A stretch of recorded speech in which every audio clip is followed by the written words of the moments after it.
Bonjour à tous et bienvenue dans cette nouvelle partie dans laquelle nous allons continuer notre application avec Laravel 6. Donc ce qu'on va essayer de faire aujourd'hui, ça va être de matérialiser la relation entre les utilisateurs et les rôles. D'ailleurs, nous allons créer un nouveau modèle rôle pour ce faire, parce que vous n'êtes pas sans savoir que dans cette application, on va forcément avoir plusieurs rôles, on aura également plusieurs utilisateurs, et c'est bien une relation many-to-many que l'on retrouvera. Donc pour ce faire, on va se rendre dans notre Visual Studio Code, impeccable, et on va commencer par créer un nouveau rôle. Donc ça sera un nouveau modèle, bien sûr. Si vous vous rendez dans app, vous avez déjà le modèle user.php, d'accord? Donc ça, pas de souci à ce niveau-là. Par contre, pour créer un nouveau modèle, vous devez vous rendre dans votre terminal et faire un coup de PHP artisan make de point modèle et on va l'appeler sobrement rôle. Je vais également rajouter un drapeau "-m" histoire de créer une migration. Une migration nous permettra du coup de choisir les champs que l'on voudra lorsqu'on va migrer notre base de données. Les champs de la table rôle tout simplement. J'appuie sur entrée. Le modèle a été créé ainsi que la migration. Donc pour en avoir le kernel, dans notre dossier app, on a bien un fichier php role.php qui représente notre modèle. Et de la même façon, dans notre dossier database migrations, on a une migration qui s'appelle create rows table, qui se trouve ici. Et ce qu'on va faire, c'est opérer au niveau de la fonction schéma, enfin de la closure de la fonction schéma. Ici, on va rajouter, on a besoin tout simplement de quoi? Au-delà de l'id et des timestamps, on va rajouter tout simplement un nom. Donc un nom, c'est une chaîne de caractères. Donc je fais table flèche string et je vais l'appeler name, tout simplement pour le nom du rôle.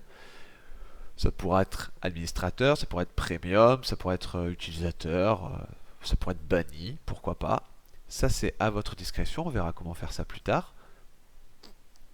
De la même façon, et étant donné qu'on a une relation many to many, on a besoin de créer une table pivot. Une table pivot, c'est simplement une table qui va avoir deux champs principaux, l'idée de l'utilisateur et l'idée du rôle, parce qu'on aura plusieurs utilisateurs qui appartiendront à plusieurs rôles, et de ce fait, on est obligé d'avoir une table pour matérialiser ces relations. Dans les autres types de relations, on n'en a pas forcément besoin, mais là, dans une relation many-to-many, on en a besoin. Alors pour créer une nouvelle table, on va créer donc une nouvelle migration. Donc on va se rendre dans notre terminal et faire un coup de PHP artisan make de point migration. Et là, on va l'appeler create underscore. Alors, ça joue entre deux modèles, donc on va respecter la nomenclature et on va mettre au singulier les deux noms des modèles, c'est-à-dire role et user, et on va les mettre dans l'ordre alphabétique. Donc RSTU, le R vient avant le U, donc je l'appelle create underscore role underscore user underscore table. Voilà, ça me semble bon. J'appuie sur entrée et ma migration a été créée. Je la retrouve dans mon dossier migration. Toujours dans ma petite closure, je vais rajouter deux entiers unsigned, d'accord? C'est ce qu'on fait pour les clés étrangères. Donc, on fait un coup de table, donc integer puisque c'est un entier.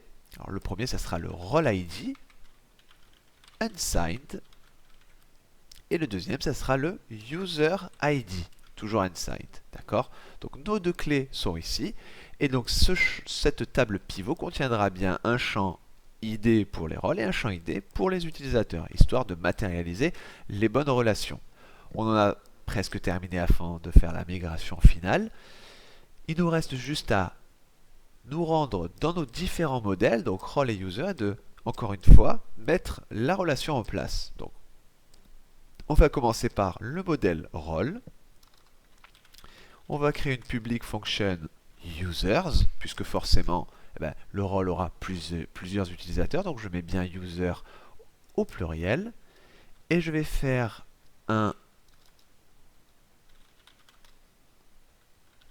return this belongs to many.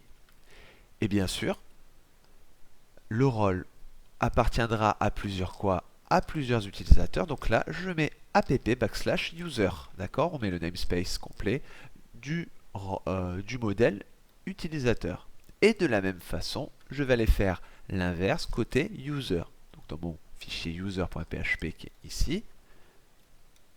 En bas de la protected cast, je fais un public function, alors là ça sera roles, et l'utilisateur donc appartiendra à plusieurs quoi? À plusieurs rôles, donc app/role. Parfait.